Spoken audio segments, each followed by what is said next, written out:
cosa esta noche de qué grande se me hace el cine.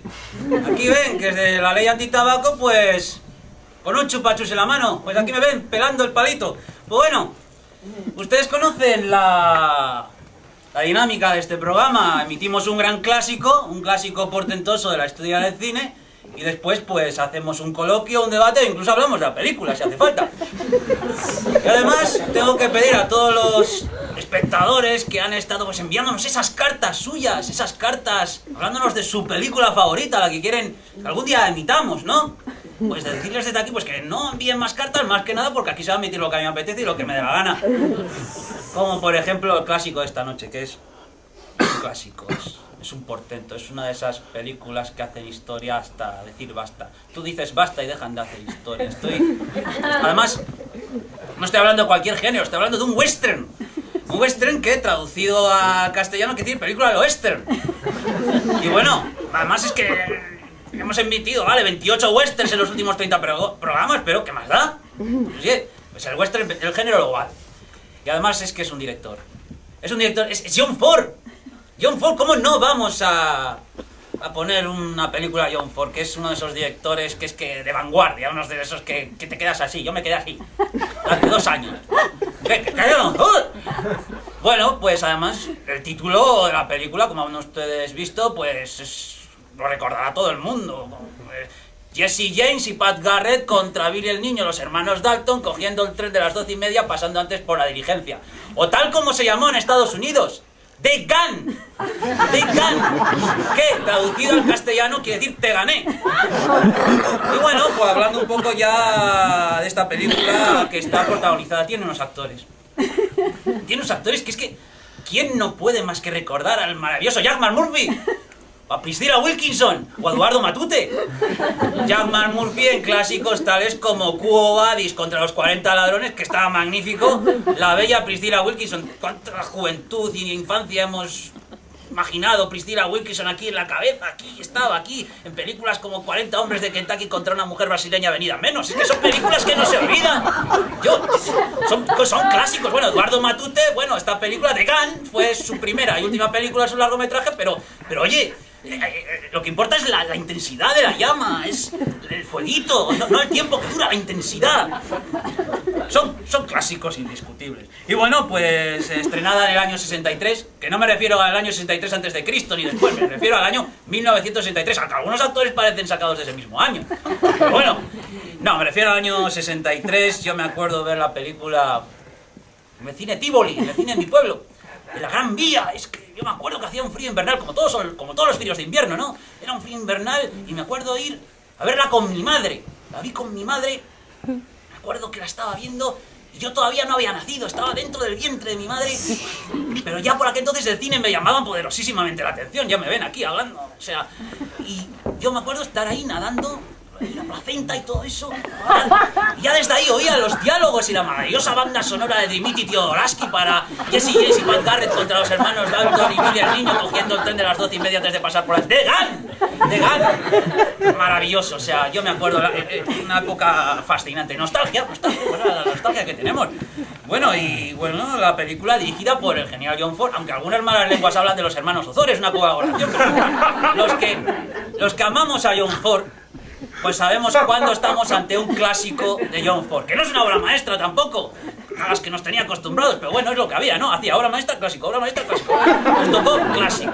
¿Que cómo se hace? Pues se lo perdonamos todo. Bueno, la película está hecha en una época difícil para hacer cine. ¿Por qué? Porque había que usar una cámara, y se sacaba la cámara de la caja, se montaba en el trípode, una cosa de negros.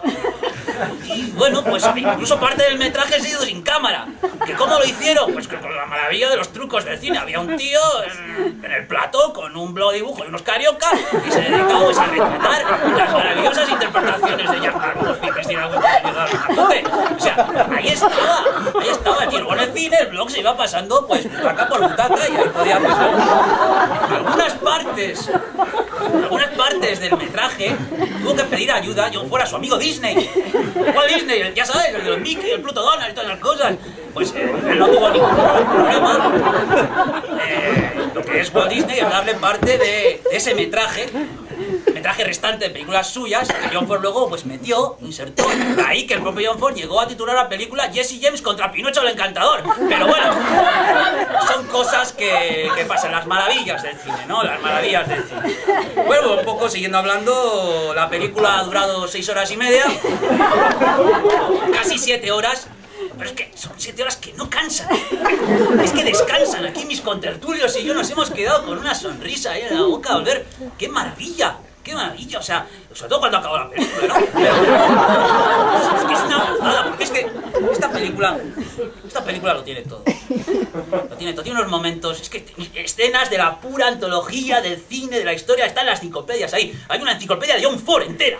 O sea, 20 volúmenes, una por película. Es increíble. Escenas que no puede más que recordar esa escena en la que Jesse James levanta la locomotora con sus propias manos y la lanza contra los sirios. Es que eso no se veía. Eso era increíble en esa época. O al propio Van Garrett buscando una pizza con su GPS, cosa difícil en aquellos tiempos porque no había ni pizza ni GPS, pero bueno, eso, las pequeñas licencias que permitimos al maravilloso John Ford. Y bueno, vamos a hacer un poco de efemérides, ¿no? Ya saben lo que son las efemérides. Efemérides es, pues, contamos cosas de ese mismo año. A mí no me cuesta mucho hacerlo, porque cojo el libro de crónicas del siglo XX de casa, cojo año 1963, copia, y rellenamos programas. O sea, es muy fácil.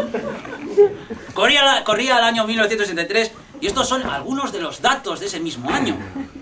En ese año Mohamed Ali se compra un perrito caliente en Madison Square Garden. Inolvidable ese perrito ardiendo ahí en llamas. Ahí. Es nostalgia pura recordarlo. 1963, la Unión Soviética lanza su primer astronauta al espacio. Le echaron de la nave y no dejaron entrar nunca más. Aún en día podemos ver el cuerpito del astronauta, suponemos ya cadáver, ¿no? Dando vueltas ahí alrededor de la órbita terrestre. Pues esas cosas no se olvidan, ¿no? Kenia se independiza del Imperio Británico. Algunos británicos dicen que es el Imperio Británico el que se independiza de Kenia, pero no han llegado a decir. En el pueblo de Villamoral de Ocaña, el ejército termina por fin con el dictador y almirante Jerónimo, devolviendo el gobierno por fin al dictador Cifuentes. Arthur Miller, el gran novelista Arthur Miller, que se casó con la Marilyn Monroe y todo eso, dice que no. Aún nos preguntamos a qué se refería, ¿no? Muere es la nota triste para la historia de la música, para todos los que recordamos al gran cantante, al mudo José Argentina. Es una de las voces más notables de la época, de la ópera. Aún me acuerdo yo viendo ahí Los Anillos de los Nibelungos o El Señor de los Anillos, qué sé. Y nosotros todos con lágrimas en los ojos. ¿Por qué? Porque veíamos a ese hombre que intentaba sacar una nota y siendo mudos. Nosotros nos quedamos patidifusos, ¿no? Yo estuve patidifuso. Ya estaba antes, pero bueno. El historiador Alfredo Cansino, año 63, crea una gran controversia en la historia de Esparta, afirmando que los 300 no eran 300, sino 299. Hasta el último día de su muerte estuve insistiendo con este tema. Eduardo Molinos escribe, produce, dirige, protagoniza y coprotagoniza su ópera prima Los monopatines son para el invierno, así que no me sirvas más cremas de champiñones, mamá. No llegó a realizarla y sin embargo asistió al estreno, cosa que no lo comprendemos. Ya como para terminar, pues el FBI investiga al KKK descubriendo que existen miembros de la CIA, de la EEUU, dato confirmado por la KGB, de la URSS, aunque todo esto en España no teníamos NPI. Y ya sin más dilataciones vamos a hablar un poco de Jesse James y Van Garrett. Tú sabes que esta película en un principio no era una película, no estaba pensada como película, sino como un puesto de helados. El propio... Señor García, acuda a psiquiatría, planta 4, para la visita de sus familiares. Pues ese es Alfred Hitchcock que viene a verme. Bueno, un momento portentoso para la historia de mi vida. Yo sin más me despido de todos ustedes. Ya no tenemos tiempo para hablar de Tecan, pero la semana que viene hablaremos de otro gran clásico portentoso de la historia del cine, Psicosis contra la jungla de cristal, con el maravilloso Cary Grant, la maravillosa Kate Winslet, Cary Grant haciendo Psicosis y Kate Winslet haciendo la jungla de cristal o algo, yo qué sé. Yo la tengo en beta. Pues muy buenas noches a todos y bien, gracias por venir a Qué grande se nos hace el cine.